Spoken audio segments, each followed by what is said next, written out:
Hi, my name is Vanessa, and thank you all for coming to Clipper 101. Today I'm going to be showing you how to do a men's clipper cut. So we're going to start off with using our number 2 clipper, and when we're done, this is the look that you're going to be able to achieve on your mannequin. So getting started, this is my model. His name is Chris. And upon our consultation, we decided that we were going to do a number 2 clipper faded down to a number 1 along his lower neckline. So let's get started. Alright, so I'm going to start with putting my hand on his head for support, and when I go with the 2, I don't want to create that divot, so my clippers are off right now. So instead of going in and going into the head and creating a hard line, I'm going to rock out. So now I'm going to turn my clippers on, and I'm going to start right in the sideburns, and you want to make sure you go multiple times over his head to make sure you get all the little hairs. You don't want to miss any. So you see when I'm rocking out, I never go up to the curvature of the head. I always leave a little room that I can always blend out afterwards. And I'll do a little part over here for you too.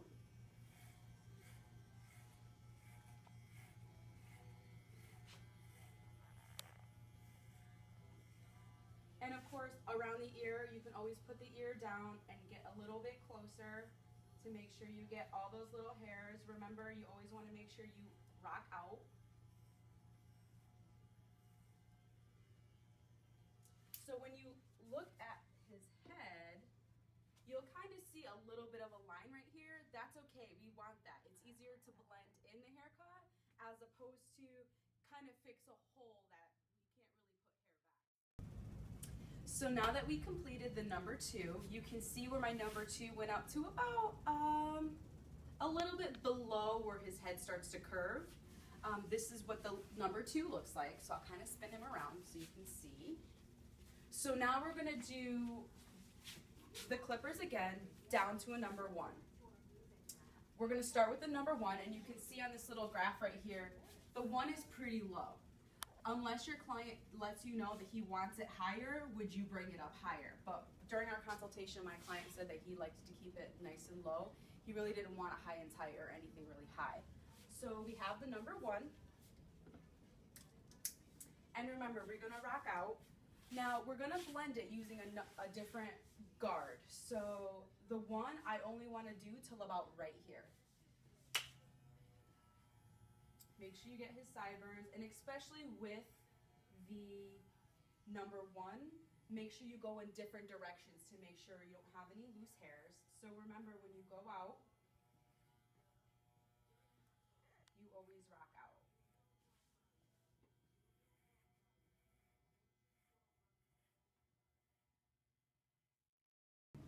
So on my guards, you can actually put the lever right down and it creates a 1.5.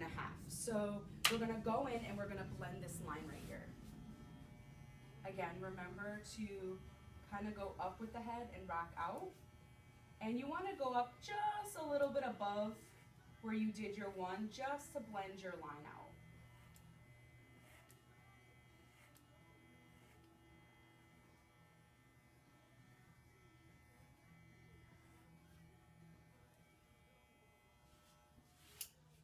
So you can see on his head, I like to use the mirror as a guide just to see how the line has blended. If it's not blended, you'll see a hard line. In that case, you can take your clippers over again, go in other directions if you need to. But you can see on this side right here, it is blended. So our next step would be cleaning up his neckline. So a hot tip when you're cleaning up his neckline is I like to do his sideburns up and around the ear and straight down on each side first before you do the straight line or rounded or whatever line that your client decides in the back. It just makes sure it's even. You can kind of connect the dots on the side as opposed to freehand a line when you don't know what the other side's going to look like. So my client likes to keep his sideburns a little bit longer, so we're just going to straighten them up. And we'll go up and around his ear. Be careful, don't put too much pressure on the skin because sometimes these trimmers can bite you.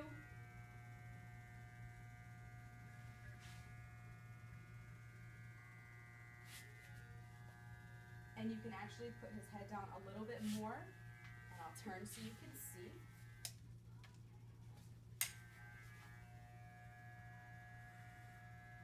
And I'm just going to create a line straight down.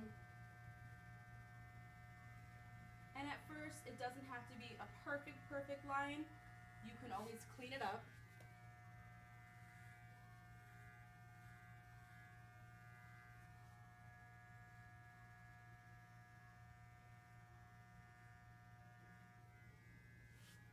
And I would just go all the way down until the cape will let you.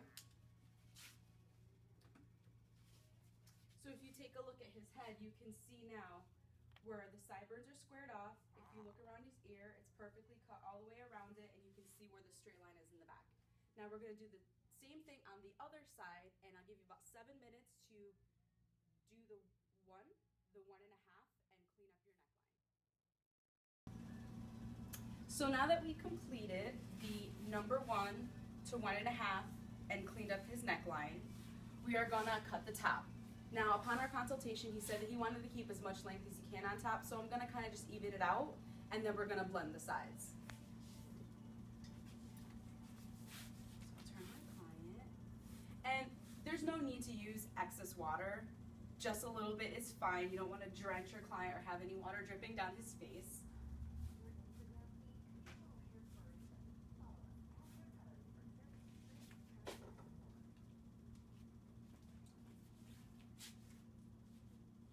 So when I start cutting the top, I like to start in the back. It just creates a nice guide that I can move forward to the entire top.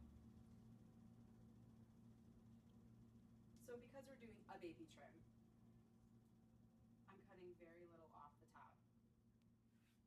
And I'll use that to continue to cut. So now that I finished cutting the top, make sure you always cross check. So I cut forward, and then I switched over to the side, and I checked to side to make sure it was still even and there was kind of no mountains, I call them. So now we're gonna blend the sides, and if my client would look down just a little bit. Typically how I like to blend is scissor over comb. You can blend with your clippers, but I feel like it looks more natural when you blend with scissor over comb. So I'm gonna take my comb and I'm gonna place it up on the back of the head, and I'm gonna move my scissors in like a talking motion. So look down for me a little bit more. And I'm gonna go up really quickly. But you can move a little slower if you're just starting, and kind of blend it out. Now feel free to go over this as many times as you have to. Don't feel like as though you have to blend it the first time you're going up.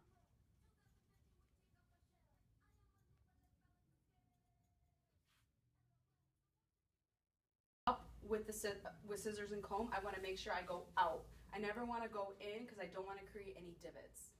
So I'm going to continue to do this around the whole perimeter. So now that we finished cleaning up the neckline and blending and cutting the top, I've shampooed my client's hair and I've dried it. So today when we style it, we're going to use the Redken Work Hard. This is one of my favorite products for men. The reason being is it leaves a nice natural look to it, but it still has a strong hold. So to style your client's hair, you're going to want to put just a little amount, we'll start with that, in your hand, and you want to make sure you emulsify it. You never want to just make sure you glob it onto their head. Make sure you always emulsify it in your hands. It should really look like there's nothing on your hands when you go to style it. When working with a natural product, especially the Redken Work Hard, you want to make sure the hair is always dry. It works better that way. So I'm going to turn my client and kind of use the mirror to help style his hair. I like running it back first and then running it forward and kind of styling it the way he likes to.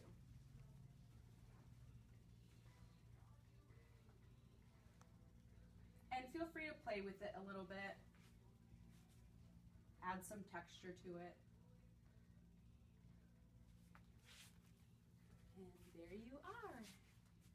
So I'd like to thank you all for coming today. I would love for you guys to add me on Facebook. My name is Vanessa Lemay, and my Instagram is VTLemay. Upload your photos, tag me in them. I'm looking forward to see your pictures and see what you guys bring back to your